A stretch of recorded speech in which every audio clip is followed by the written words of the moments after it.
Assalamualaikum warahmatullahi wabarakatuh.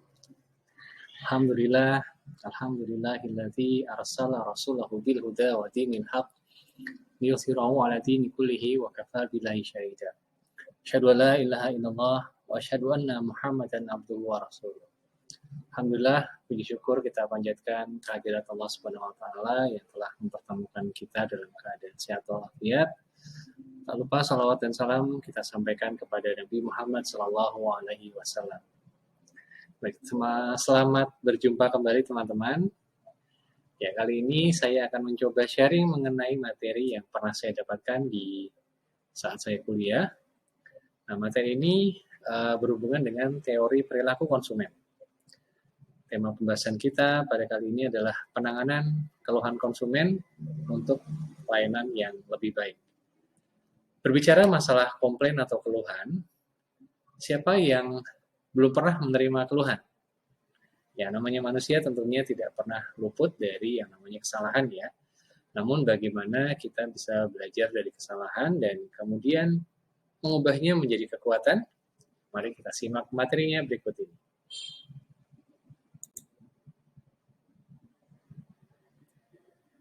Disampaikan oleh Sang Aji dan Sofiah pada artikel yang dipublikasikan pada tahun 2013, bahwa yang dimaksud dengan keluhan konsumen adalah ungkapan emosional pelanggan karena adanya sesuatu yang tidak dapat diterimanya, baik yang berkaitan dengan produk yang ditawarkan maupun dengan pelayanan yang diberikan. Keluhan dapat terjadi karena adanya sebab tertentu. Mari kita lihat satu persatu. Beberapa penyebab timbulnya keluhan, yang pertama bisa terjadi karena produk yang diterima oleh konsumen berbeda dengan yang dipromosikan. Nah, produk yang tampil di iklan biasanya jauh lebih menggoda ya, jauh lebih bagus, jauh lebih menarik. Nah, jika produk yang diterima oleh konsumen berbeda dengan apa yang diiklankan, nah hal ini biasanya memicu timbulnya keluhan. Nah, hal ini mungkin akan berdampak pada kualitas pelayanan yang kita berikan ya. Nah, salah satu cara yang bisa kita perbaiki yang pertama adalah dengan cara menurunkan harga. Yang berikutnya adalah pelayanan yang diterima oleh konsumen tidak seperti yang diharapkan. Nah, beberapa konsumen biasanya memiliki standar yang berbeda ya. Nah, untuk konsumen yang memiliki standar yang terlalu tinggi, nah kadang-kadang kita perlu kustomisasi layanan kita sehingga kita perlu meningkatkan kualitas layanan kita agar memenuhi standar pelayanan yang diinginkan oleh konsumen kita tersebut. Oke, yang ketiga adanya kesalahpahaman dalam komunikasi. Nah, sampaikan kekurangan dan kelebihan produk kita tanpa diminta ya teman-teman. Nah, konsumen biasanya mengeluhkan hal yang belum pernah tersampaikan di awal, sehingga sebisa mungkin kita sampaikan kelemahan, kekurangan, ataupun kelebihan dari produk yang kita miliki pada saat kita pertama kali bertemu dengan konsumen. Yang berikutnya, timbulnya keluhan bisa terjadi karena konsumen mendapatkan pelayanan yang kurang atau tidak baik. Nah, layani konsumen kita dengan sebaik mungkin. Nah, beberapa konsumen yang sensitif biasanya mendapatkan pelayanan yang kurang. Nah, biasanya kita harus menyampaikan permohonan maaf ya apabila pelayanan kita kurang maksimal. Untuk penyebab timbulnya keluhan yang terakhir biasanya timbul karena tidak ada pihak yang bisa dimintai pertanggungjawaban. Nah, pada saat ada keluhan, biasanya konsumen itu mencari katakanlah supervisor atau petugas yang bisa bertanggung jawab untuk menerima keluhan. Nah, apabila tidak ada pihak yang bisa dimintai pertanggungjawaban, nah biasanya konsumen itu akan mengeluh ya. Nah, sampaikanlah permohonan maaf atas perlakuan yang didapatkan oleh pelanggan dimanapun kita berada. Mungkin kalau pas kita bukan sebagai petugas penerima keluhan, ya kita nggak apa-apa ya, kita sampaikan apa adanya, kita mohon maaf, kemudian kita berusaha untuk memperbaiki dengan memberikan tenggat waktu penyelesaian dan berikan juga win-win solution. Seperti itu. Baik, yang ketiga, coba kita lihat model perilaku konsumen yang mengeluh. Nah, ini ada 3 teori yang populer. Tipe yang pertama, seperti yang disampaikan oleh Hirschman pada tahun 1970, bahwa kualitas produk yang rendah dapat menimbulkan masalah atau keluhan. Yang pertama, pelanggan bisa saja meninggalkan produk tersebut. Kemudian yang kedua, menyampaikan keluhan lewat kata-kata atau secara voice ya, begitu. Kemudian yang ketiga, konsumen tidak melakukan hal apa-apa, ya. Dia loyal saja dan kemudian tidak melakukan tindakan apa-apa atau no action. Ya. Berbeda dengan Hirschman tadi, Day dan London mengungkapkan bahwa ketidakpuasan dapat mengakibatkan 2 hal. Yang pertama, konsumen tidak melakukan apa-apa atau take no action. Kemudian yang kedua, konsumen dapat melakukan sebuah aksi, ya, baik berupa aksi di hadapan publik seperti mengajukan ganti rugi atau redress, melakukan tindakan hukum ataupun melakukan komplain di hadapan publik. Komplain dapat juga diajukan melalui sarana pribadi yang berupa boikot produk tertentu atau bahkan memperingatkan teman atau saudaranya tentang kejelekan sebuah produk. Nah, kemudian model yang ketiga disampaikan oleh Singh pada tahun 1988. Ketidakpuasan menimbulkan 3 akibat. Yang pertama, respon melalui suara, melalui ucapan konsumen ya. Kemudian respon personal maupun respon kepada pihak ketiga. Respon yang disampaikan secara langsung berupa ucapan bisa berupa tindakan meminta ganti rugi. Kemudian respon secara personal bisa berupa penyampaian dari mulut ke mulut, sedangkan respon pihak ketiga bisa berupa pengambilan tindakan hukum. Seperti itu ya teman-teman. Berikutnya kita coba lihat lagi tipe komplain dari konsumen. Nah, ini disampaikan pada tabel berikut ini. Ada yang hanya memaafkan dan kemudian melupakan, ya, gitu aja ya. Nah, kecuali jika Anda secara aktif mencari umpan balik dari pelanggan, kita mungkin tidak pernah tahu ya bahwa pengadu yang lemah lembut tidak puas dengan layanan yang mereka terima. Nah, kemudian tanggapan terbaik untuk pengeluh yang agresif, biasanya mendengarkan keluhan mereka, mengakui masalahnya, dan kemudian memberitahu mereka dengan tepat bagaimana dan kapan masalah itu akan diselesaikan. Untuk konsumen tertentu, mereka bahkan ingin mengetahui apa yang akan kita lakukan untuk memulihkan kepercayaan mereka terhadap produk atau layanan kita. Nah, daripada menawarkan sejumlah alasan, pendekatan terbaik kita adalah mendengarkan dengan hormat dan mengajukan pertanyaan untuk mengetahui akar masalahnya. Menanggapi pengadu kronis juga membutuhkan kesabaran yang luar biasa. Penting untuk kita agar tetap tenang, dan menurut Wysoki, ya, telinga yang bersimpati, permintaan maaf yang tulus, dan upaya yang jujur untuk memperbaiki situasi cenderung menjadi yang paling produktif. Jelas tidak semua pelanggan yang mengeluh akan cocok dengan kategori ini, pasti ada beberapa tumpang tindih. Ingat bahwa akan selalu ada pelanggan yang tidak puas. Nah, pada saat-saat itu ketahuilah bahwa tidak apa-apa untuk mengatakan tidak kepada pelanggan tersebut. Mereka mungkin bukan klien ideal kita ya, namun begitu kita terbiasa dengan pola keluhan seperti ini dan belajar untuk merespon dengan tepat, mudah-mudahan di waktu mendatang kita akan lebih mudah menangani berbagai jenis keluhan pelanggan yang menghampiri kita. Customer obsession, to me at least, means that every customer is unique in your mind. Just relentlessly wanting to do what's right for them. Never, ever settling for just the bottom line. Just want to do above and beyond. Customer obsession is feeling that compassion towards your customers. Understanding that there's a human connection that exists between you and that other person on the other end of the line. Our associates are on the front line of one of the most important things Amazon does, which is maintaining the trust of our customers. You know, there's sympathy and there's empathy. Sympathy is, oh, poor you. But empathy is, okay, maybe I've been in that situation before and I can feel the frustration. They call in and they have these problems and have these troubles, and while sometimes it can seem small and insignificant in your world, they're calling in because they need that help. If I can help make their day a little brighter, whether it's their package didn't come and I can replace it, or they just need help figuring out their new Kindle that they received for their birthday, I can truly say that I'm making a difference in somebody's day. We're given power to help people. Like, we're given policy, right? But we're also given the ability to use our own judgment. So when somebody has a problem, we actually have the resources to solve that problem.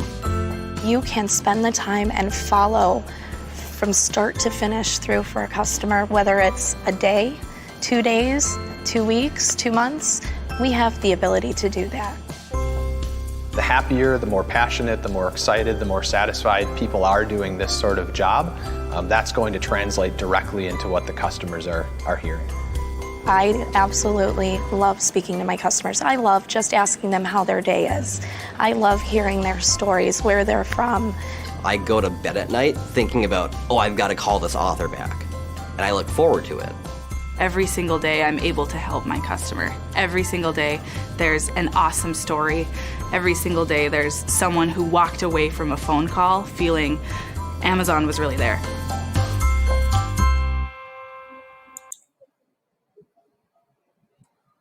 Ya, tadi kita lihat sekilas video tentang bagaimana Amazon menangani keluhan yang sampai kepada mereka.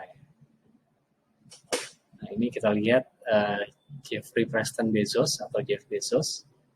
Nah, keunikan Amazon ini dia fokus memahami kebutuhan pelanggan yang membuat mereka tahu kebutuhan dan gaya belanja customer di masa kini dan di masa depan. Nah, di video sebelumnya tadi kita coba lihat sejenak apa yang dilakukan oleh perusahaan sekelas Amazon untuk menghadapi keluhan. Diungkapkan oleh salah satu karyawan Amazon, jika kita menghadapi pelanggan yang tidak puas dan kita memiliki kekuatan untuk mengubahnya, mereka pasti akan langsung mengubahnya. Nah, setiap hari akan ada pelanggan yang menelpon untuk menceritakan masalah yang mereka hadapi, dan petugasnya bilang, aku ingin mereka merasakan bahwa Amazon benar-benar hadir untuk mereka. Nah, yang dilakukan oleh Amazon dan Jeff Bezos ini membuatnya menjadi salah satu manusia terkaya di muka bumi. Ya, bahkan kekayaannya Jeff Bezos ini ditaksir sebesar kurang lebih 124 miliar US dollar ya. Kira-kira setara 1,9 atau 1933 triliun ya, teman-teman. Luar biasa ya dari bisnis sekelas Amazon. Baik, ini adalah salah satu quote-nya Jeff Bezos yang terkenal. Dahulukan kepentingan pelanggan, berinovasi, kemudian kita bersabar. Saat ini kerajaan bisnisnya Jeff Bezos ini tersebar di berbagai belahan dunia ya. Selain Amazon ada juga Blue Origin, yaitu perusahaan yang bergerak di bidang penerbangan sipil, angkasa luar, dan mungkin beberapa produk lainnya seperti Kindle atau ada beberapa produk lainnya ya. Jelas dia sudah membangun raksasa bisnisnya ya. Dia memulai dari sebuah toko buku online yang kecil di garasi rumahnya, dan kemudian sekarang dia menjadi salah satu orang terkaya di dunia. Simpel saja, itu karena dia memahami kebutuhan para pelanggannya, seperti itu ya. Nah, ini salah satu kekuatan testimoni dari nasabah yang puas. Ya, diceritakan bahwa ada seorang pria yang ingin memberikan hadiah kejutan sebuah PlayStation 3 untuk anaknya. Nah, setelah 4 hari dia tidak menerima pesanannya, ia menghubungi customer representative Amazon dan menjelaskan permasalahannya. Sang customer representative meyakinkannya bahwa produk yang dia pesan akan dikirimkan keesokan harinya. Ketika ia menanyakan berapa biaya yang harus ia bayarkan, sang representatif menjawab dengan tidak ada biaya. Pria ini menuliskan ceritanya di sebuah artikel di New York Times yang sudah dibaca oleh jutaan customer potensial. Amazon menjadi pilihan yang tidak dapat ditolak. Kemudian banyak orang yang tertarik berbelanja di Amazon karena testimoni yang diberikan oleh pria tersebut ya. Jadi rahasia kesuksesan dari Amazon adalah bagaimana mereka menjaga hubungannya dengan pelanggan. Nah, inilah keunikan Amazon ya. Jadi kalau misalkan kita bisa memperlakukan customer kita dengan baik, itu akan menjadi promosi yang cuma-cuma ya. Kita biasa menyebutnya dengan istilah promosi dari mulut ke mulut, dan itu ternyata bisa menjadi promosi yang paling efektif. keluhan pelanggan sebenarnya bukan merupakan masalah dalam sebuah perjalanan bisnis. Justru keluhan tersebut sebenarnya bisa menjadi titik balik dari pemberian layanan yang maksimal bagi setiap pelanggan. Ya, ada beberapa strategi yang bisa kita terapkan untuk mengatasi keluhan pelanggan. Di antaranya yang pertama, kita harus mendengarkan dan memahami keluhan pelanggan. Kita harus senantiasa mendengarkan dengan baik. Bisa dikatakan bahwa jika adanya keluhan, pasti karena adanya alasan tertentu. Hal inilah yang membuat kita sebaiknya berusaha memahami beragam penyebab dari keluhan mereka. Hal ini cukup sering ditemukan di mana pebisnis memberikan tanggapan yang cepat dari keluhan pelanggan yang masuk. Namun sebenarnya dia tidak bisa memecahkan permasalahan yang ada. Nah, yang kedua adalah memberikan permintaan maaf. Kata maaf adalah hal yang sangat penting terkait dengan mengatasi keluhan dari pelanggan. Tentu kita tidak boleh meremehkan permintaan maaf tersebut. Sayangnya tidak jarang perusahaan yang cenderung enggan untuk meminta maaf dan mengakui kesalahan yang mereka lakukan sebagai penyebab dari munculnya keluhan pelanggan tersebut. Hal ini seringkali terjadi karena pihak perusahaan merasa diri mereka lebih besar dari pelanggan tadi. Tentu saja sikap tersebut merupakan sikap yang salah dan tidak seharusnya diikuti. Perlu kita pahami bahwa perusahaan tentu saja tidak bisa berjalan dengan lancar tanpa adanya peran dari para pelanggan tersebut. Yang ketiga, kita harus menemukan solusi ya, agar keluhan pelanggan dan reputasi perusahaan menjadi dua hal penunjang eksistensi bisnis kita. Tentu kita harus menemukan solusi dari setiap permasalahan dan keluhan dari pelanggan. Bukankah solusi juga termasuk apa yang diharapkan dari pelanggan yang bertransaksi dengan kita atau memanfaatkan produk kita? Nah, yang keempat adalah menindaklanjuti setiap keluhan dari pelanggan.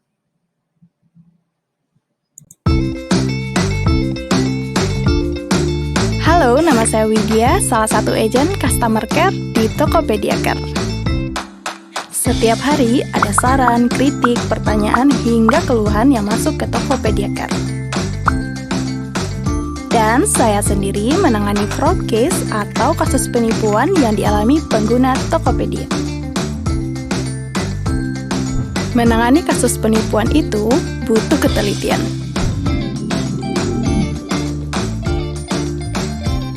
Kami mulai dengan merunut kronologi kejadiannya secara komprehensif dan kemudian segera dianalisa agar kami bisa memberikan solusi dan penanganan yang cepat dan tepat.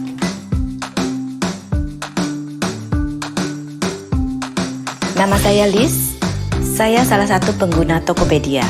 Suatu kali saya pernah melaporkan kasus penipuan yang pernah saya alami ke Tokopedia Care. Waktu itu saya hampir kena penipuan saat saya mau beli 2 unit AC. Setelah saya melapor lewat chat di pusat bantuan Tokopedia, tim Tokopedia Care langsung menangani kasus saya dan dana saya berhasil diselamatkan oleh CS-nya. Setelah itu, toko yang berniat menipu saya langsung dihapus oleh Tokopedia. Pengalaman saya dengan Tokopedia Care sangat baik sekali karena responsif dan proaktif. Sehingga masalah penipuan yang saya alami diselesaikan dengan baik dan benar. Aku seneng banget sih hari ini, gak nyangka bakalan dikasih surprise kayak gini. Salah satu customer yang pernah aku handle datang ke sini dan ngasih bingkisan ke aku. Semoga kedepannya aku bisa membantu customer lebih baik lagi dan juga semoga ini bisa memotivasi teman-teman yang lain untuk sama-sama memberikan pelayanan terbaik untuk customer Tokopedia.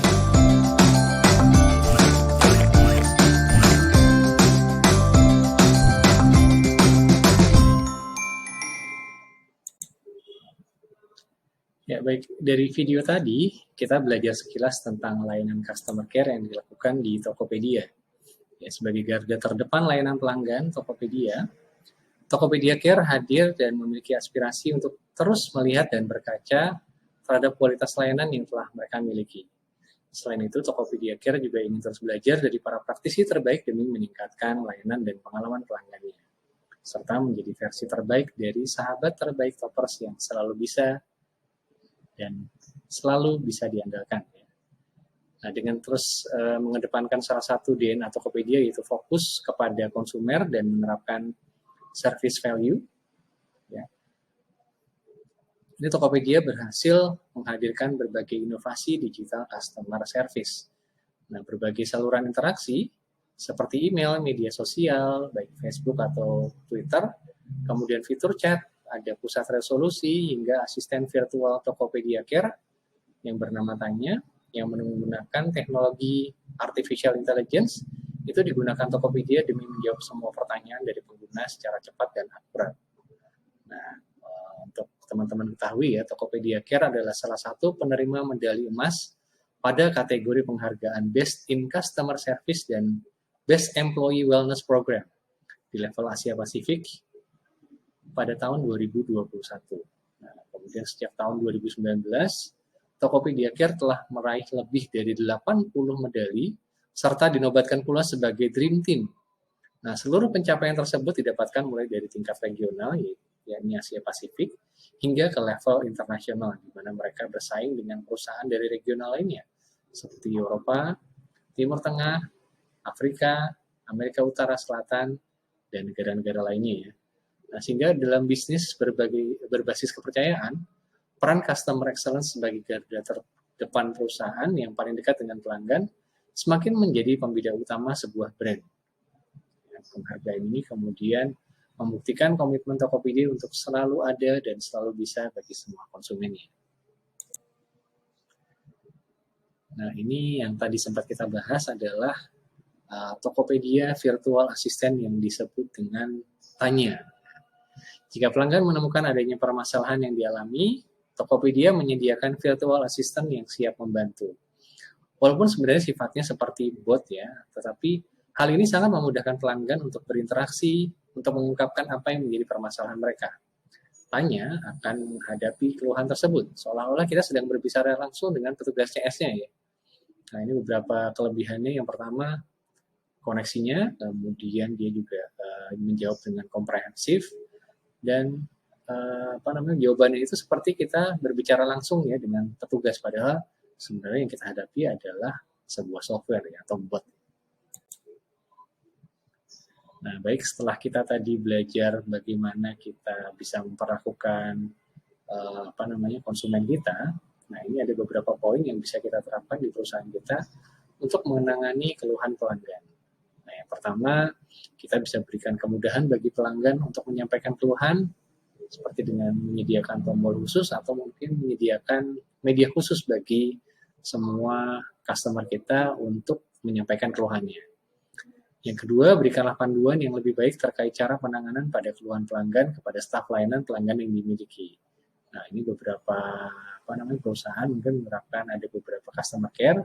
Nah, tentunya kita tidak lupa harus mengupgrade pengetahuan dari customer care kita ya, sehingga semua permasalahan yang dihadapi oleh customer bisa langsung diselesaikan. Kemudian pantau jenis keluhan yang sering muncul dalam satu periode. Nah, periode yang dimaksud ini bisa mingguan ataupun bulanan, dan nantinya kita benar-benar berusaha untuk menanganinya secara optimal, sehingga masalah yang sama kalau bisa kita reduksi atau mungkin bahkan bisa hilang pada suatu waktu tertentu ya. Nah, yang terakhir adalah kita bersikap proaktif ya. Memang tidak semua pelanggan menyampaikan keluhan secara langsung, namun dengan peran kita yang aktif, kita bisa mengetahui keluhan dari konsumen dan bisa menyelesaikannya secara maksimal. Ya, kira-kira itu tadi beberapa materi yang bisa saya sampaikan untuk bisa memperbaiki kualitas layanan kita kepada pelanggan kita ya teman-teman. Nah, di akhir slide ini saya ingin menyampaikan bahwa senyum adalah bahasa universal yang diterima di seluruh dunia. Ada juga ungkapan yang menyebutkan bahwa smiling voice ya, yang bermakna bahwa suara Anda mencerminkan pelayanan yang diberikan. Nah, apapun itu, selalu kita harus mengucapkan terima kasih atas semua tindakan yang disampaikan oleh customer kita. Mudah-mudahan materi ini bisa bermanfaat bagi teman-teman semua. Dan sekedar informasi bagi teman-teman yang sedang mencari tempat kuliah yang asik ya, nah, mungkin MMUAD bisa menjadi salah satu jawabannya, karena di sana kita bisa bertemu teman-teman dari seluruh Nusantara, kemudian kita juga bisa berinteraksi dengan dosen-dosen yang asik, sehingga mudah-mudahan teman-teman juga bisa lulus tepat waktu kalau misalkan teman-teman menempuh jalur pascasarjana. Ya. Sekian materi yang bisa saya berikan. Terima kasih atas segala perhatian. Mohon maaf kalau ada kekurangan. Saya Prima Sanjaya undur diri. Terima kasih. Assalamualaikum warahmatullahi wabarakatuh.